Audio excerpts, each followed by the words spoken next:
Well, I will start the way that we start a lot of these talks. I'm Dawn, the daughter of Janice, who is the daughter of Irene, who is the daughter of Jesse. And I'm going to read a lot. I am a much more comfortable writing than I am speaking. So I'm going to read what I wrote to you and just my journey of finding Mama God. My dad died in 2021, and after he did that, I often found myself pausing as I was saying the Lord's Prayer and getting stuck just on the first words, Our Father in heaven. And I'd pause and I'd be thinking about my own dad in heaven. And it wasn't always happy things. It was things that I'd wished he had been to me. It was a different kind of grief. It was a grief also for what I had never had. Um, so I would feel both sad and angry. And my image of God was really, I was realizing then that my image of God was really closely tied to a version of fatherhood that I didn't want to be connected to. And I knew I needed to separate these disparate images. One was not the other, but it was hard. And so it was around the same time that I started to wonder, what if I could relate to God as a mother? And what if God has been mothering me all along and I just never known how to see her? Um, but even before my dad died, I can look back and see that that dissonance had already begun many years prior. I was a member of a church called Mars Hill in Seattle for 10 years, very involved. And that church eventually collapsed under the weight of spiritual abuse, bullying, authoritarianism. Um, and after it dissolved, I started questioning everything that I had believed. And that dissonance and questioning grew louder during the pandemic when I watched people who were from my background, um, the same ones who had taught me to live like Jesus, act in ways that just, it was very jarring to me, ways that I didn't see as living like Jesus and what I had been taught. And it really shook me. Um,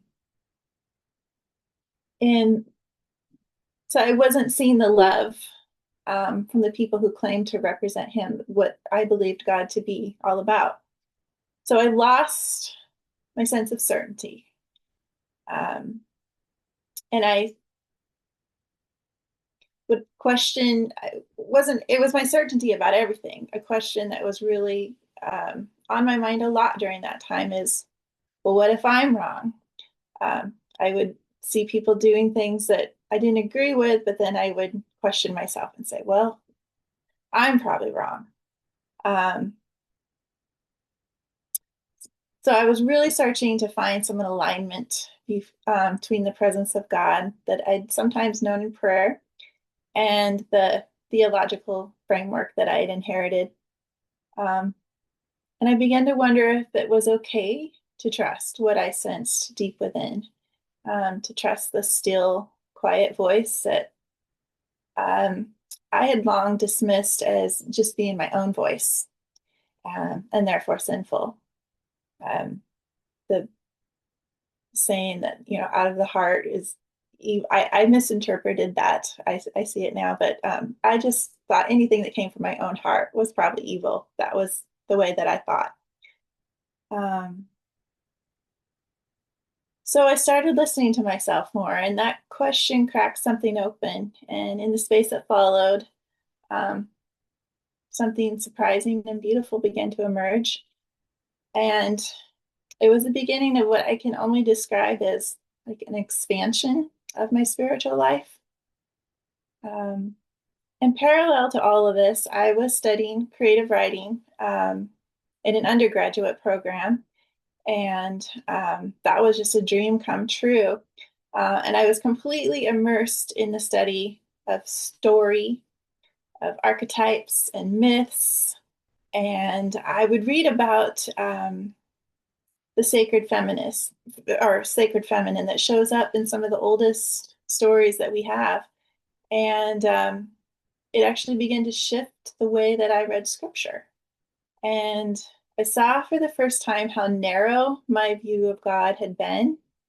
And I began to sense a um, wider presence that was not a God that was defined by patriarchy, but a God who held both masculine and feminine attributes, and a God who wasn't far away, who was already speaking in the language of story and beauty and imagination.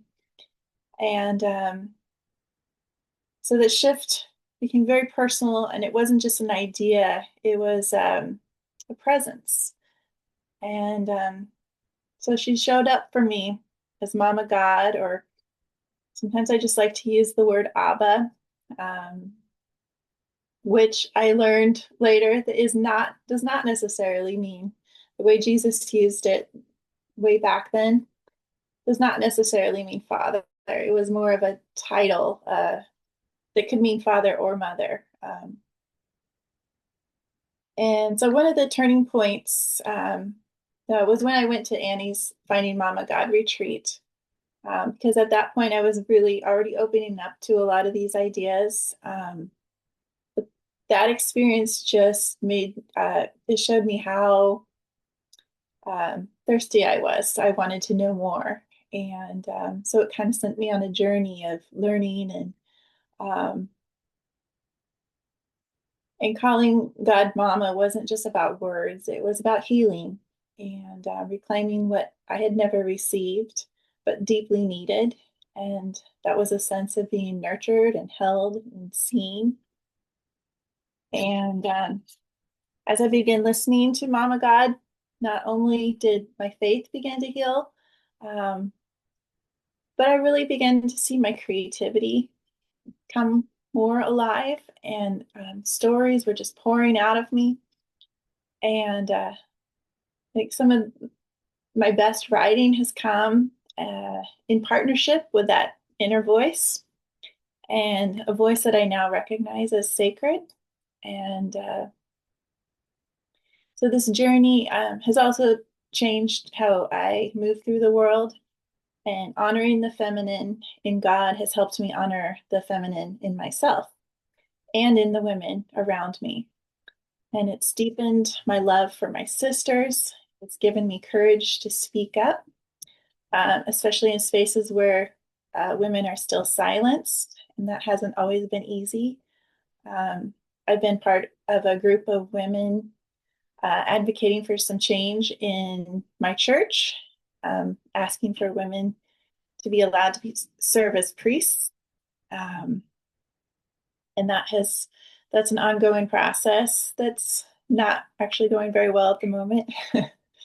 Sometimes I felt heard, and other times I really get the feeling that people wish that we would quit stirring the pot. Um, but I know that this calling is real, and I feel like Mama God is with us and nudging us on. And so I look back now and see that I guess the word for it is deconstruction. um, that's what I had been experiencing. And there's grief that goes with that, in the uncertainty, shifting images. But I guess what I'm taking away from it, and what I would want you to take away from just what I'm sharing today, is that God's not afraid of your questions, and she can handle them. And we've called God Father for so long, and while there's truth in that, I just think it's incomplete, and we're missing something essential when we don't make space for the feminine face of God. So calling God Mama has changed things for me. It's allowed me to love myself more and to trust my intuition and to listen to a voice that I'd long been taught to ignore. Um, and it's brought me peace. And so that's who Mama God is to me.